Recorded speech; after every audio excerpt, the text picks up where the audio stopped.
নমস্কার বন্ধুরা, কেমন আছেন সবাই? সোফিয়ার সাতকাহনে আপনাদের সবাইকে স্বাগত জানাই।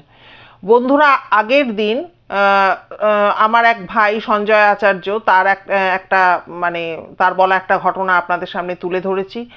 কমেন্ট পেয়েছি, অনেকে দেখেছেন, ভালো লেগেছে আমার।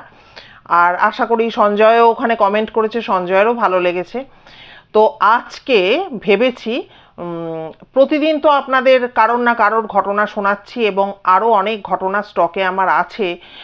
যারা পাঠিয়েছেন তাদের আমি তো বলবো, আমার যারা পাঠিয়েছেন তারা আমার এত কাছের জন, তারা আমাকে কখনো প্রেশার করেন না যে কেন বললেন না বা এত দেরি লাগছে কেন, এটা বলেন না বলে আমি খুব নিশ্চিন্ত। তাই ভাবলাম আজকে আমার একটা কানে শোনা ঘটনা এবং আরেকটি হচ্ছে আমার জীবনে ঘটা মানে নিজের জীবনে ঘটা একটা ঘটনা আপনাদের সামনে তুলে ধরি। দেখুন তো আজকের ঘটনা দুটি আপনাদের কেমন লাগে। তো চলুন তাহলে শুরু করে দিই। প্রথম ঘটনা যেটা আমি বলতে চলেছি, ঘটনাটি আজ থেকে বহু বছর আগের, ধরে নিতে পারেন তাও কিছু না হলেও বছর 18 থেকে 20 বছর তো বটেই আগের ঘটনা। তো ব্যাপার হচ্ছে যে আমরা তো তিনটে বোন। আমার যে মেজো বোন, তার শ্বশুরমশাই নিজের চোখে এই ঘটনাটি দেখেছিলেন, এবং আরেকজন ভদ্রলোক ছিলেন, তিনিও কিন্তু এই ঘটনাটি দেখেছিলেন। আচ্ছা, ঘটনাটি ঘটেছিল একটি হসপিটালে, কলকাতার একটি renowned hospital, super speciality hospital. তার নামটি কিন্তু আমি নিতে পারছি না, ধরে নিন তার নাম পি দিয়ে, আমি একটা হিন্ট দিলাম আপনাদের। সেই হসপিটালে এই ঘটনাটি ঘটেছিল। তা আমার যে মেজ বোনের যিনি শ্বশুরমশাই ছিলেন, উনি না হার্ট পেশেন্ট ছিলেন। ওনার হার্টের খুব সমস্যা ছিল, যে কারণে ওনাকে মাঝে মধ্যেই ওই মেসোমশাই, আমরা তো মেসোমশাই বলে ডাকতাম, ওনাকে হসপিটালাইজড হতে হতো।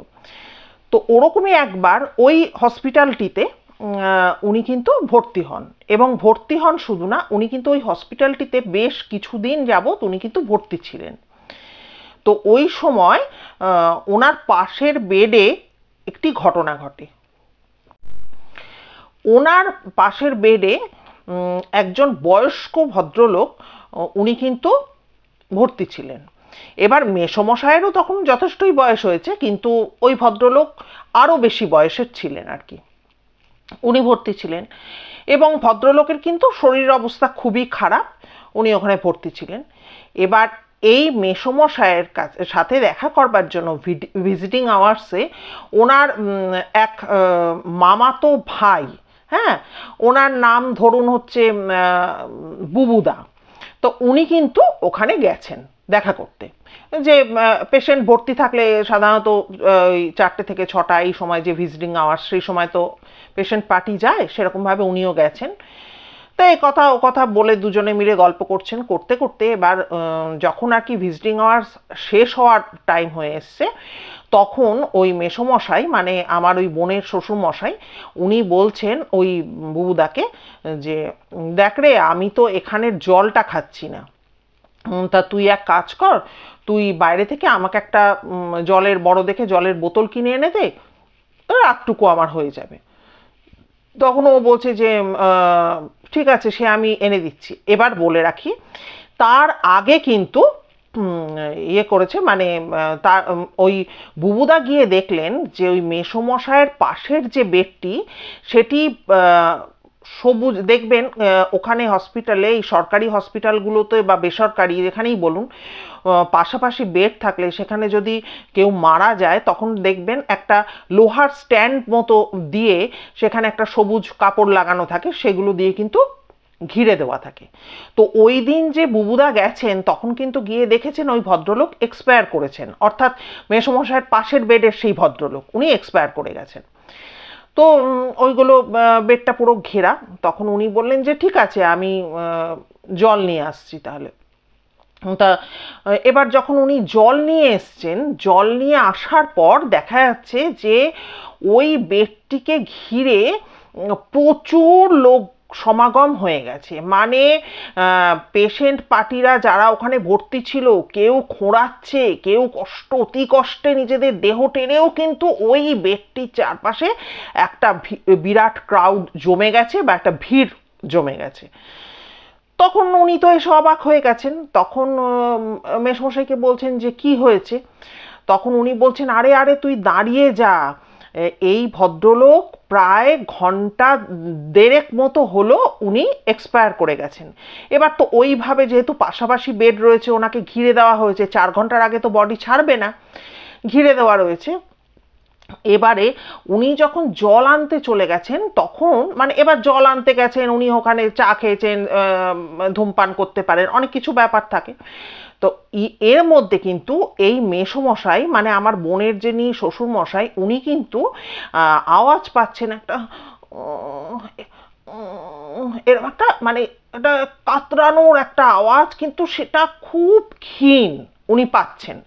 এবার ভিজিটিং আওয়ার্সে কি হচ্ছে, প্রত্যেকটা পেশেন্টের বেডকে ঘিরে তো পেশেন্ট পার্টিরা রয়েছে, সেখানে বিভিন্ন রকম চেঁচামেচি হচ্ছে, আওয়াজ হচ্ছে, কিন্তু ইনি যেহেতু একদম ওই মানে যে যে পেশেন্ট মারা গেছে তার বেডের পাশে রয়েছেন, সেই রকম মানে উনি কিন্তু এই আওয়াজটা শুনতে পান। হ্যাঁ, এবং শুনতে পেয়ে উনি প্রথমে একজন সিস্টারকে বলেন যে দেখুন, আপনারা তো এটা পুরো কভার করে রেখেছেন এই বডি, কিন্তু এখান থেকে আমি কিন্তু একটা আওয়াজ শুনতে পাচ্ছি, খুব ক্ষীণ হলেও একটা আওয়াজ আসছে। এবার মেসোমশাই তো নিজেও অসুস্থ, ওই সিস্টার কিন্তু কথাটার কোনো পাত্তা দেয়নি, কোনো ভ্রুক্ষেপ করেনি। এবার আবার উনি বসে আছেন, বসে বসে তো ওই আওয়াজ শুনছেন শুনছেন। এবার উনি না মানে আমার বোনের শ্বশুরমশাই খুব উচ্চ পদে চাকুরি করতেন, তো উনি তখন কি করেছেন যে এবার যখন উনি একদম স্যাঙ্গুইন হয়ে গেছেন যে না এখান থেকেই আওয়াজটা আসছে, উনি তখন একজন সিস্টারকে ডেকে উনি কিন্তু রীতিমতো রাগারাগি করেন যে আমি বলছি এখান থেকে একটা আওয়াজ আসছে, একটা ক্ষীণ শব্দ আসছে, আপনি কান করে শুনুন, আপনারা এত কাজে ব্যস্ত, আপনারা এত কাজ করেন যে আমি যে বলছি তার কোনো একটা মূল্য নেই, যে আপনারা যাকে ডেড বডি হিসাবে মানে বিবেচনা করে ফেলেছেন, যিনি মারা গেছেন, তারপরেও এরকম একটা আওয়াজ আসছে, আপনারা সেটাকে শুনবেন না একটু? তখন ওই সিস্টার কিন্তু দাঁড়িয়ে পড়ে উনি নিজেও কিন্তু শুনতে পান। শুনতে পাওয়ার সাথে সাথে উনি তো বড় বড় ডক্টররা যারা রয়েছেন তাদেরকে খবর করেন, এবং মানে জানাজানি হয়ে যায় সিস্টার মহলে বা ডাক্তার মহলে, ব্যাপারটা জানাজানি হয়ে যায়, যেখানে অলরেডি কিন্তু 1.5 ঘন্টা পার প্রায়। তখন তো মানে বড় বড় ডাক্তাররা, তারপরে হাউস স্টাফেরা সবাই মিলে কিন্তু ছুটে ওখানটা চলে আসে, এবং সাথে সাথে তো ওইগুলো আড়ালগুলো সরিয়ে দেওয়া হয়, এবং দেখা যায় যে ওই ভদ্রলোক কিন্তু একদমই স্বরে সমানে বলে যাচ্ছেন, জল জল করে বলছেন, এবং আস্তে আস্তে কিন্তু চোখের পাতা পিট পিট করছেন। এবারে তখন ডাক্তারবাবুরা তো সবাই এসে ওখানে টুল টুল সব নিয়ে একদম ওই বৃদ্ধের মুখের কাছে একদম মানে বড় বড় ডাক্তারবাবুরা পৌঁছে যান। এবারে পৌঁছে যাওয়ার পর ডাক্তারবাবুরা বলেন যে বাবা, একজন বড় আর কি সিনিয়র, মোস্ট সিনিয়র যিনি মানে ডাক্তার, উনি একজন এসে বলেন আর কি একদম কাছে বসে, বাবা শরীর কেমন আছে এখন আপনার? তখন বলছে যে জানো বাবা, মানে সে এত আস্তে বলছে, মানে হুইসপারিং এর মতো আর কি, মানে ফিস ফিস ফিস ফিস করে উনি বলছেন, মানে ওনার বলার ক্ষমতা নেই, কথা বলার ক্ষমতা নেই, তারপরে উনি বলছেন জানো তো বাবা, আমি তো মারা গিয়েছিলাম।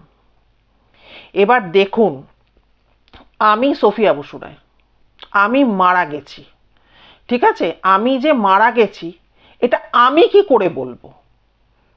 আমার চারপাশে যারা থাকবে তারা বলবে যে ও এই মানুষটা কিন্তু মারা গেল, কিন্তু আমি কি করে বলবো? কিন্তু ওই বৃদ্ধ কিন্তু বলছেন যে আমি জানো তো বাবা, আমি তো মারা গেছি। তখন ডাক্তারবাবু বলছেন তাই আপনি মারা গিয়েছিলেন? বলছে হ্যাঁ গো, আমি তো মারা গেছি। এবার যত সহজে আমি কথাটা আপনাদের বলছি তত সহজ কিন্তু ছিল না ব্যাপারটা। উনি ওই একটু মানে ওখানে বলে, একটা চিকিৎসা বিজ্ঞানে একটা কথা বলে, সিপস অফ ওয়াটার, মানে একটু একটু করে জল ওই ঠোঁটে ছোঁয়ানো হচ্ছে আর উনি একটু একটু করে কথা বলছেন, মানে এত দুর্বল উনি। তো উনি তখন বলছেন, হ্যাঁ বাবা আমি তো মারা গেছি, আমি মারা তো গেছিলাম, এবারে আমি, তখন ডাক্তারবাবু বলছেন, হ্যাঁ তারপরে কি হলো বাবা আপনার?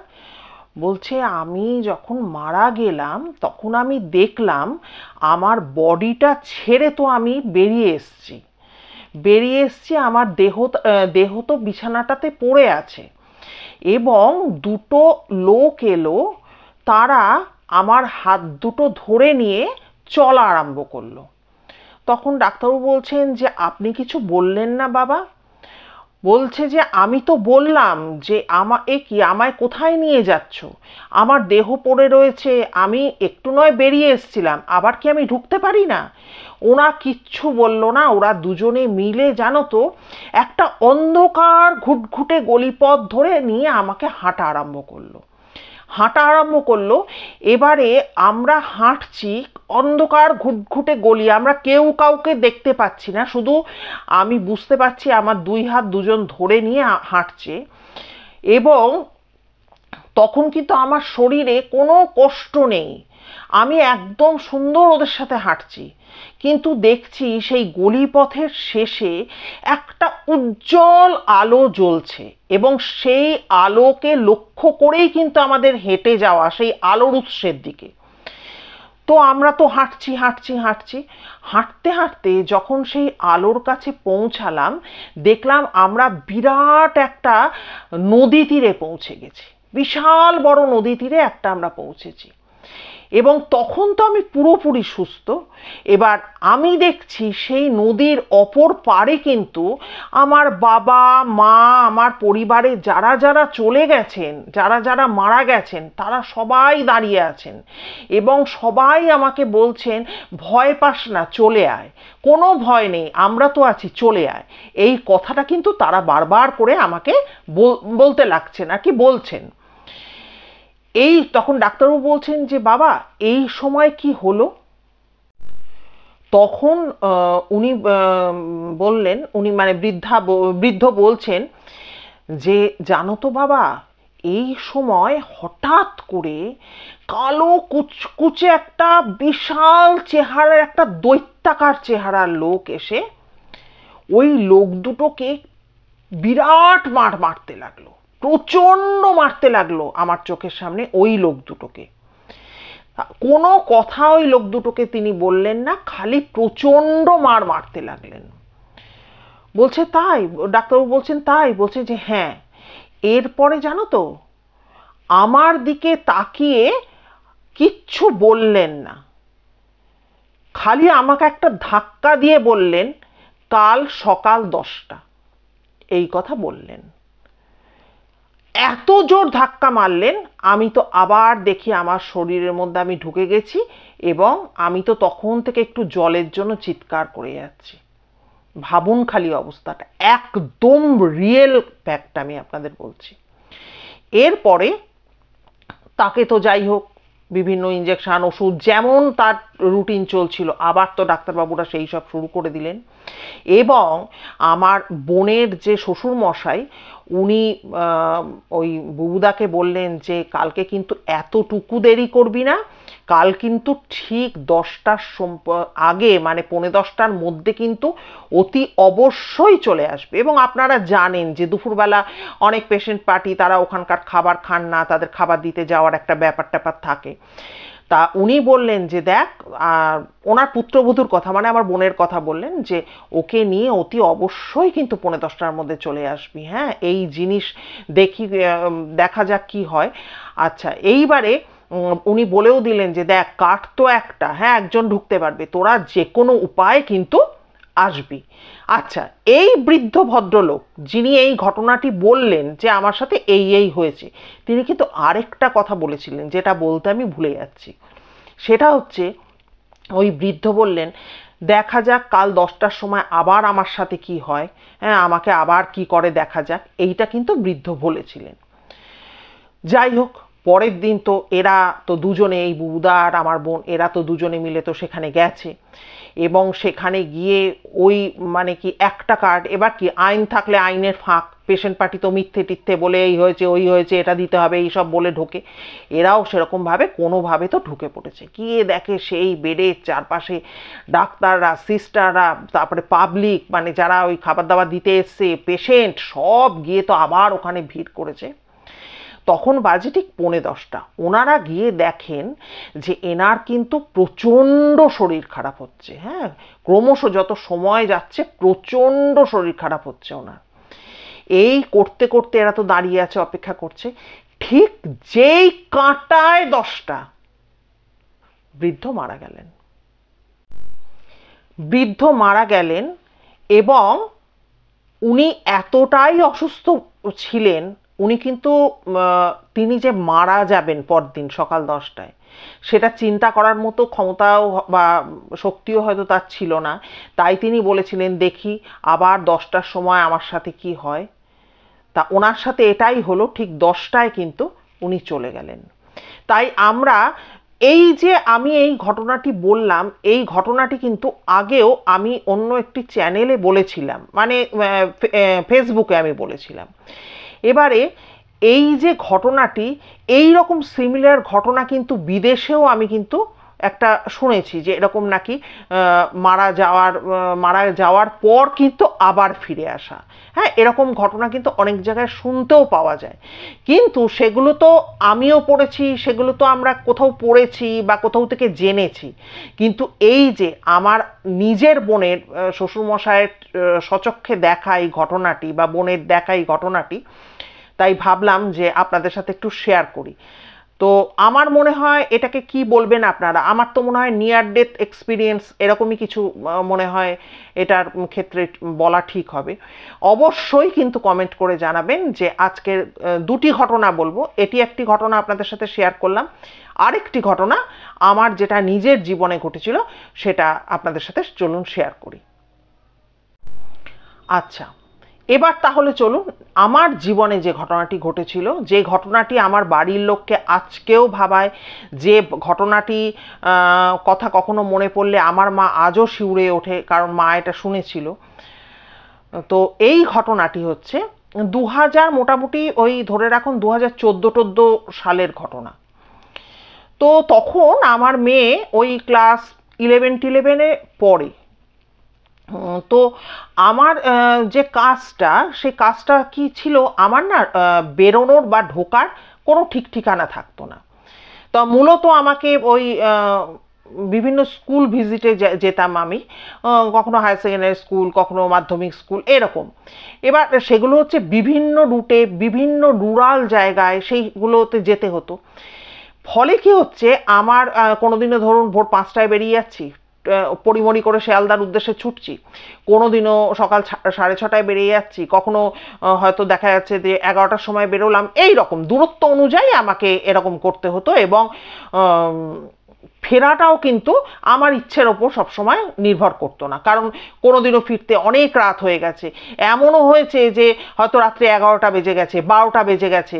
ইছাপুর স্টেশনে, তখন আমি ইছাপুরেও মাঝে মধ্যে থাকতাম, কলকাতার বাড়িতেও শ্বশুরবাড়িতেও থাকতাম, এমনও হয়েছে একবার মহালয়ার দিন সে ট্রেনের এত গন্ডগোল, ইছাপুর স্টেশনে যখন এসে আমি পৌঁছাই তখন বাজে রাত 1টা, এরকমও হয়েছে। তো তখন ফলে বাড়িতে কি রান্নাবান্না হচ্ছে বা কি হচ্ছে সেইগুলোর দিকে আমি সবসময় লক্ষ্য রাখতে পারতাম না। আমার ওইটুকুনি মেয়ে, আমি তো তখন বললাম যে ওই 11-11-এ পড়ে বা পড়ে, তো ও তো তখন মোটামুটি বড় হয়েছে, কিন্তু আমার মেয়ে মোটামুটি ধরুন যখন ক্লাস 7-8-এ এরকম পড়ে, তখন কিন্তু ওকে যদি 50 জন 60 জন আমার বাড়িতে গেস্ট চলে আসতো, ও মানে আলপিন টু এলিফেন্ট সবটুকু পারতো, মানে ও শিখে গেছিল। যারা বাবা মারা ওয়ার্কিং হয় তাদের বাচ্চারা বোধহয় এভাবেই বড় হয়ে যায়। তো যাই হোক, এইরকম ব্যাপারটা ছিল। আর আরেকটা ব্যাপার হচ্ছে কি, আমার বাড়ির লোক মানে আমার হাজবেন্ড বা মেয়ে, এরা চেষ্টা করতো যখন আমি ভোরবেলা যত ভোরেই উঠে বেরোই না কেন, আমি যদি সকাল 6টাতেও আমি চান করে হয়তো রেডি হয়ে দেখলাম যে ওরা কিন্তু রেডি রেডি যেই হলাম, ওরা কিন্তু গরম ভাত আলু সেদ্ধ এইটুকু এনে দিল।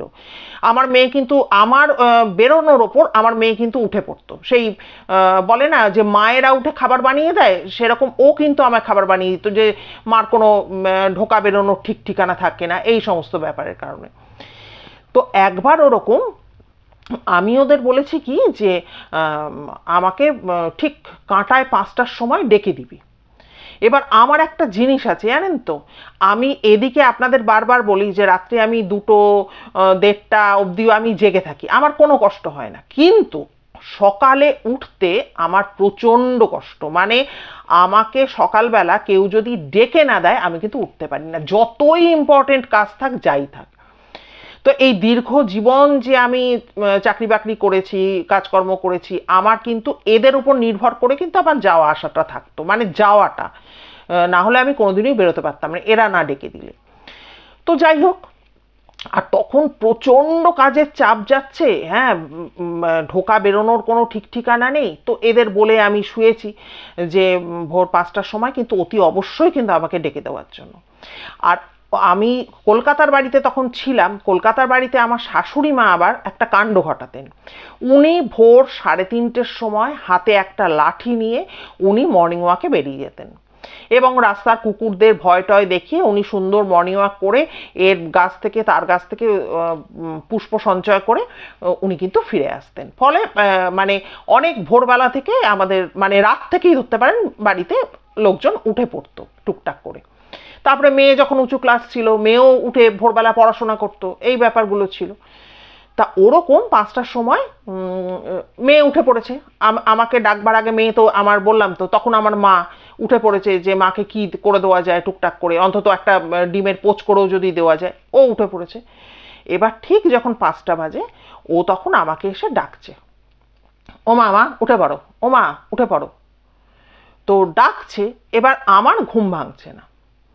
তো ও ভাবছে যে ও মার তো ঘুমালে পর মানে ঘুমাবে না, কিন্তু যখন যে মুহূর্তে ওই রাত্রিবেলা ওইটুকু সময় যে ঘুমাবে, তখন বাড়িতে ডাকাত পড়লেও মার ঘুম ভাঙবে না। তো ওরকম ঘুরছে ফিরছে কাজ করছে, আর একবার করে ও মা উঠে পড়ো, এই দেখো তুমি 5টা বলেছিলে, দেখো 5টা 10 হয়ে গেল, কিন্তু এরকম ও কিন্তু ডাকাডাকি করা আমার শুরু করে দিয়েছে।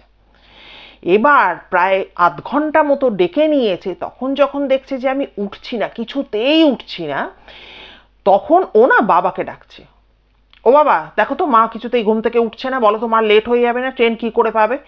তখন ওর বাবা উঠে পড়েছে যে হ্যাঁ সত্যি তো, কেন উঠছে না, বলে এই উঠে পড়ো উঠে পড়ো, ও যেভাবে বলছে। এবার কিছুতেই আমি উঠছি না। এ তখন কি করেছে, ছেলে মানুষ তো, এখানে কাতাকুতু দিচ্ছে, হ্যাঁ, এই যে মানে আমার শরীরের যে যে জায়গাগুলো, পায়ের তলায় সুড়সুড়ি, এইগুলো দিচ্ছে যে যাতে আমি ঘুম থেকে উঠে পড়ি। এবারে এই ডাকাডাকি করতে করতে অনেকটা সময় চলে গেছে, হ্যাঁ, কিছুতেই তো আমার ঘুম ভাঙছে না। এবারে তখন ওর বাবা কি করছে, মানে ডাকতে ডাকতে এই রকম অবস্থায় এসে গেছে যে কিছু, এরা বুঝে গেছে দুজনে যে এ উঠছে না, সাড়াও দিচ্ছে না, উঠছেও না, মানে বডির কোনো মুভমেন্ট নেই। এবারে ও তখন কি করছে, মানে আমার হাজবেন্ড এই রকম ভাবে হাতটা ধরে উঁচু করে আমার বডিটাকে মানে খানিক বিছনা থেকে বেশ কিছুটা তুলে নিয়ে ধাম করে ফেলছে, কিন্তু কিছুতেই আমার কোনো রকম সাড়া নেই, শব্দ নেই, কিচ্ছু নেই। ততক্ষণে তো আমার শাশুড়ি মাও তো চলে এসছেন মর্নিং ওয়াক করে, উনি বলছেন মুখে চোখে জলের ঝাপটা দেওয়া হলো। এইবারে তো আমার হাজবেন্ড কাঁদছে, আমার মেয়ে কাঁদছে, আমি কিন্তু ভেতরে পুরো ব্যাপারটা শুনতে পাচ্ছি, পুরো ব্যাপারটা। যখন থেকে আমার মেয়ে আমাকে ডাকা শুরু করেছে প্রথম সময় থেকে, তখন থেকে বিশ্বাস করুন আমি কিন্তু পুরো শব্দগুলো কি হচ্ছে ঘরের মধ্যে সেটা শব্দের দ্বারা কিন্তু আমার কানে ঢুকছে, আমি কিন্তু সব কিছু শুনতে পাচ্ছি, কিন্তু আমার কিছুতেই চোখটা আমি খুলতে পারছি না, এবং আমি সাড়া দেওয়ার মতো ক্ষমতায় নেই। আর এরা যে কান্নাকাটি করছে, আমার শাশুড়ি মা বলছে এ মা তাহলে কি ঝুমা সত্যি চলে গেল, বলে উনি পুরো কাঁদছেন। সেটাও কিন্তু আমার কানে যাচ্ছে, আমার শ্বশুরবাড়িতে আমায় ঝুমা বলে ডাকে, সেটাও আমার কানে যাচ্ছে, কিন্তু আমি কোনো রকম সারা শব্দ করতে পারছি না। এই করতে করতে টোটাল প্রায় মিনিট 15-20 কেটে যায়। হঠাৎ করে আমি আমার চোখটা খুলে তখন আমার শরীরটার মধ্যে প্রচণ্ড কষ্ট, এবং এতক্ষণ যে সাউন্ডগুলো আমি শুনতে পাচ্ছিলাম সেগুলো মনে হচ্ছে আমি বহু দূরে রয়েছি, সেখানে চি চি করে এই শব্দগুলো আমার কানে আসছে, এবং যেহেতু এগুলো পরিচিত শব্দ সেহেতু আমি বুঝতে পারছি, না হলে হয়তো বুঝতে পারতাম না। এত দূর থেকে মনে হচ্ছে এরা আমায় ডাকছে, এরা কাঁদছে, এরা হায় হায় করছে, এই এত দূর থেকেই শব্দগুলো কিন্তু আমি শুনতে পাচ্ছি, কিন্তু আমি কোনো সাড়া দেওয়ার অবস্থায় নেই। এবং যখন আমার চোখ দুটো খুললো, এই নয় যে আমি সেন্সলেস হয়ে গেছিলাম, আমার সেন্স ছিল না, কারণ আমি তো সব শুনতে পেয়েছি। যখন আমার চোখ দুটো খুললো তখন আমি ফিল করলাম যেন আমি বাতাসে ভাসছি, আমার শরীরে এতটুকু শক্তি নেই। বহুক্ষণ আমি ওই দিন বিছানায় শুয়ে থাকতে হয়েছে, মানে আমার ওঠার ক্ষমতা ছিল না। তারপরে আবার আস্তে আস্তে আমি স্বাভাবিক ছন্দে স্বাভাবিক জীবনে ফিরেছি। এখনো এই ঘটনার কথা যখন আলোচনা হয় যে এতটা সময় পর্যন্ত সে কিন্তু সাড়া দিতে পারেনি, এরা ভাবে যে আনকনসাস ছিল, কিন্তু আমি তো জানি যে আমার পুরো সেন্স ভেতরে ছিল, না হলে এদের এই শব্দগুলো আমি শুনতে পেতাম না। কিন্তু বিশ্বাস করুন, খুব অদ্ভুত লাগছিল যে, মানে এখন ভাবলে লাগে বা তখনও লেগেছে, কিন্তু সেটা তো যে অবস্থা আমার চোখ দুটো বন্ধ ছিল, আমার তো তখন অত চিন্তা ভাবনা আমি করতে পারিনি। কিন্তু পরে যখন আমি চিন্তা ভাবনা করেছি যে এত দূর থেকে কেন মনে হবে যেই শব্দগুলো আমার কাছে আসছে, জানি না আমার সাথে কি হয়েছিল, কিন্তু এখনো যখন খুব ডিপভাবে আমি ঘুমাই এদের মধ্যে কিন্তু একটা ভয় কাজ করে। যেমন আমি বললাম তো অনেক রাত করে শুই, এবং যখন শুই তখন তো পুরো মানে গভীরে ঘুমাই। কখনো যদি একবার বা দুবার ডেকে এরা আমার সাড়া পায় না বা পেল না, তখন না এমন এমন উপদ্রব ঘরের মধ্যে শুরু করে, ধরুন ইচ্ছা করে একটা বাসন ফেলে দিল, এবার কি আমি তেড়ে মেরে বলবো যে হ্যাঁ কি হচ্ছে এগুলো? এইটা শোনবার জন্যই ওরা এখন কিন্তু এই কাজটা করে, কারণ ওদের মনের মধ্যে এমন ভয় ঢুকে গেছে। এবং আমার মা, আমি খুব যখন মানে নিজে ওই কথাটা যখন মনে পড়ে তখন বলে, বাবা তুই ঘুমাবি, আবার কেউ ডাকলে কিন্তু একটু সাড়া নিস, হ্যাঁ, এরকম বলে। জানি না ঘটনাটা সেদিন কি ঘটেছিল, আপনারা আপনাদের কারো জানা থাকলে অবশ্যই জানাবেন। তো সেদিন আমার সাথে কি হয়েছিল সেটাও কি সেই নিয়ার ডেথ এক্সপিরিয়েন্সই ছিল, বলতে পারবো না। তা আমার একটা হচ্ছে ঘটনা শোনা, এবং একটা আমার নিজের জীবনে ঘটা, এই দুটো ঘটনা আজকে তুলে ধরলাম। অবশ্যই কিন্তু কমেন্ট করে জানাবেন বন্ধুরা আপনাদের কেমন লাগলো। রোজদিনই তো বিভিন্ন জনের ঘটনা বলি, আমার ঝুলিতেও টুকটুক করে অনেক ঘটনা আছে, আপনারা যদি বলেন সেগুলো পরবর্তীতে নিশ্চয়ই শেয়ার করব আস্তে আস্তে। আর আপনাদের ভালো লাগলে অবশ্যই আমারও তো খুব ভালো লাগবে। আর আপনাদের জীবনে ঘটা বা কারোর মুখ থেকে শোনা যদি কোনো ঘটনা থাকে, অবশ্যই সোফিয়া সাদ কাহনকে বলতে চাইলে একটু আমাকে নক করবেন। আর যদি ভিডিওগুলো ভালো লাগে একটু দয়া করে ফ্রেন্ডস ফ্যামিলির মধ্যে ছড়িয়ে দিতে ভুলবেন না। তা এই করে করেই তো আজকে আমাদের এই যে মানে পরিবারটা এতটা পর্যন্ত এসেছে, আপনাদের চেষ্টায়, ঐকান্তিক চেষ্টায়। নাইলে আমার আর পরিচিতি কোথায়? আমার তো কোনো পরিচিতই নেই, আমার তো আপনারাই, আমি বলি যে আমার আত্মীয় স্বজন বন্ধু বান্ধব যা কিছু, আমার এটা পরিবার। আর আরেকটা কথা বলবো, যারা নতুন বন্ধুরা এতক্ষণ আমায় শুনলেন, যদি ভিডিও ভালো লাগে প্লিজ একটা লাইক করে সাবস্ক্রাইব করে নেবেন, এবং অবশ্যই কিন্তু বেল আইকনের অলে গিয়ে প্রেস করবেন, তাহলে আমার বলা যে কোনো ঘটনার নোটিফিকেশান আপনারা চটজলদি পেয়ে যাবেন। আরেকটা কথা আপনাদেরকে বলবো, এর পরের একটা ঘটনা আমি বলতে চলেছি, এই আজকের এই ভিডিওটা আমি বানিয়ে তো পোস্ট করব, এর পরের যে ভিডিওটা আসতে চলেছে আপনারাও ভাববেন বা শুনবেন, এবং সাথে সাথে ভাববেন যে এরকম ঘটনাও ঘটে। আপনারা ভাবতে পারছেন না, যিনি আমাকে ঘটনাটি শেয়ার করেছেন তিনি বলেছেন যে দিদিভাই আপনাকে আমি এবং আমার স্ত্রী এতটা ভালোবাসি, তাই আমাদের গোপন মানে গভীর গোপন একটা জায়গা অন্তঃস্থল থেকে আমরা এই ঘটনাটা আপনাকে জানালাম। এবং আপনার দর্শকদের, তারাও তো আমাদের পরিবারের মতো, আপনি তো বলেন যে এটা আপনার একার নয়, আমরাও সব পরিবার। তাই জন্য সেই সব বন্ধুদের শোনাবার জন্য আমি এই ইয়েটা জানালাম, মানে ঘটনাটি জানালাম। তা উনি ওনার নামটাও বলেছেন, আমি আপনাদেরকে বলবো পরের দিন। আর উনি এটাও বলেছেন যে এই নামে আমি এতদিন কমেন্ট করতাম,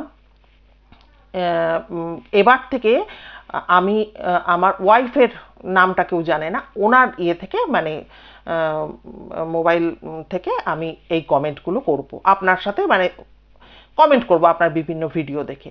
তা সেই ঘটনাটা আপনারা শুনলে ভাববেন যে কি মারাত্মক একটা ঘটনা। আর সুস্মিতা সরকার ব্যাঙ্গালোরে, আমার সেই বোন, সেও মানে বীভৎস ঘটনা সব পাঠিয়েছে, আপনাদেরকে সব বলবো, সব শোনাবো। আর কি বলবো, সবাই খুব খুব ভালো থাকবেন, সুস্থ থাকবেন। দেখা হচ্ছে তাহলে খুব তাড়াতাড়ি নতুন একটা ভিডিওর সাথে। নমস্কার।